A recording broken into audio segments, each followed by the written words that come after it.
Hello students, स्वागत है आप सभी का हमारे इस यूट्यूब चैनल पर। स्टूडेंट्स, कैसे हैं आप सब? आई होप आप सभी बढ़िया होंगे। आज की इस क्लास में हम सभी देखने वाले हैं जंतु जगत के अंतर्गत संघ प्लेटीहेल्मिन्थेस पर आधारित कुछ महत्वपूर्ण बहुविकल्पीय प्रश्न। तो बने रहिए क्लास में एंड तक। चलिए क्लास को शुरू करते हैं।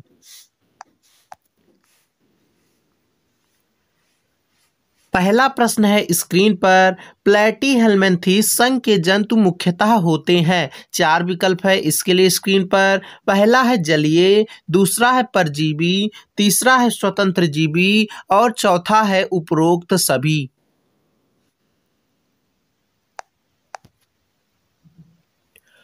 तो इस प्रश्न का सही उत्तर है ऑप्शन नंबर बी, परजीवी। प्लेटीहेल्मिन्थेस संघ के जंतु मुख्यतः परजीवी होते हैं। अगला प्रश्न है स्क्रीन पर।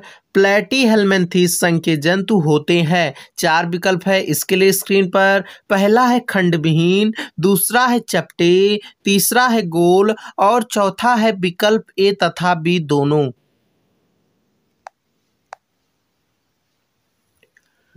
तो इस प्रश्न का सही उत्तर है ऑप्शन नंबर डी, विकल्प ए तथा बी दोनों। प्लेटीहेल्मिन्थेस संघ के जंतु खंडविहीन चपटे होते हैं। बता दें, पृष्ठाधार रूप से चपटे होने के कारण प्लेटीहेल्मिन्थेस संघ के जंतुओं को चपटे कृमि कहा जाता है। अगला प्रश्न है स्क्रीन पर। प्लेटीहेल्मिन्थेस संघ के जंतुओं में पाया जाता है। चार विकल्प है इसके लिए स्क्रीन पर। पहला है श्वसन तंत्र, दूसरा है परिसंचरण तंत्र, तीसरा है तंत्रिका तंत्र और चौथा है उपरोक्त सभी।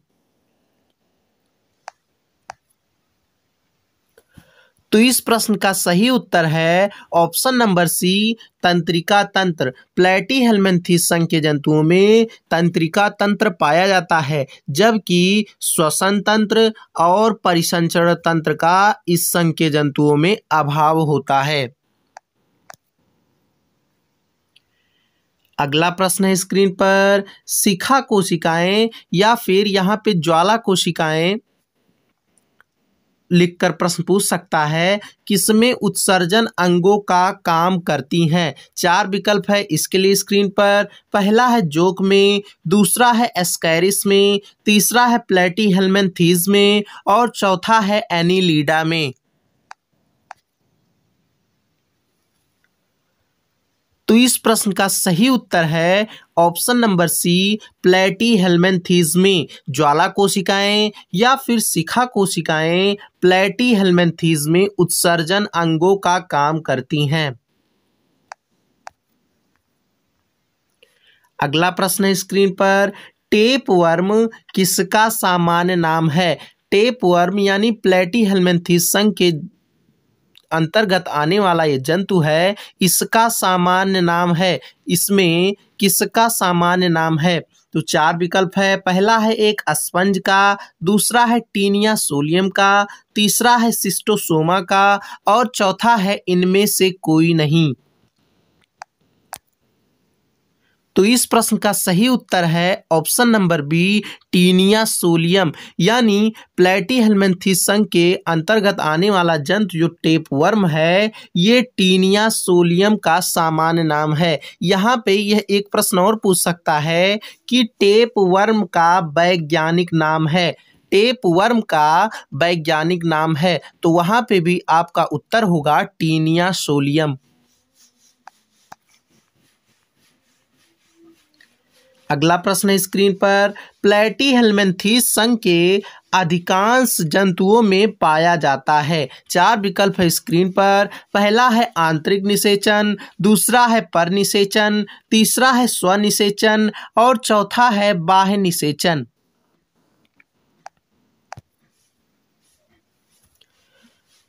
तो इस प्रश्न का सही उत्तर है ऑप्शन नंबर बी, परनिषेचन, क्रॉस फर्टिलाइजेशन। प्लेटीहेल्मिन्थेस के अधिकांश जंतुओं में परनिषेचन पाया जाता है।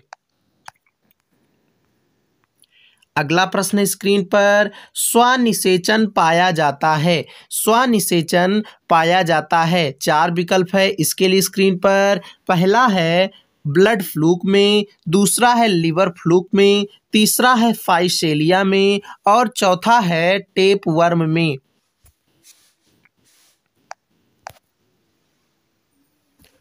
तो इस प्रश्न का सही उत्तर है option number D, tape worm में। स्वनिषेचन टेप वर्म में पाया जाता है।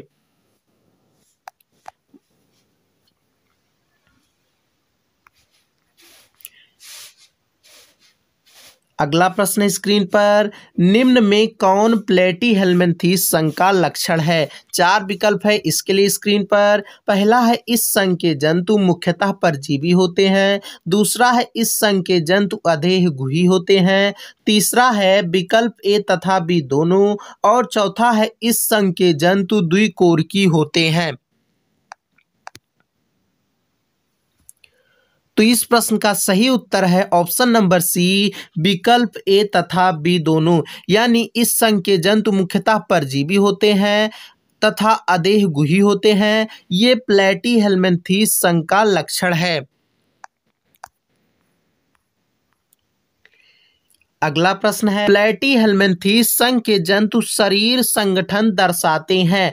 चार विकल्प है इसके लिए स्क्रीन पर। पहला है अंग तंत्र स्तर का, दूसरा है अंग स्तर का, तीसरा है ऊतक स्तर का और चौथा है उपरोक्त सभी। तो इस प्रश्न का सही उत्तर है ऑप्शन नंबर बी, अंग स्तर का। प्लेटीहेल्मिन्थेस संघ के जंतु अंग स्तर का शरीर संगठन दर्शाते हैं। स्टूडेंट्स, कैसा लगा आज का क्लास नीचे कमेंट बॉक्स में जरूर बताइएगा और हमारे चैनल के माध्यम से इसी प्रकार की तैयारी करने के लिए चैनल को सब्सक्राइब कर बेल आइकन को ऑल पर जरूर प्रेस कर लीजिएगा। मिलते हैं नेक्स्ट ऐसे ही क्लास में।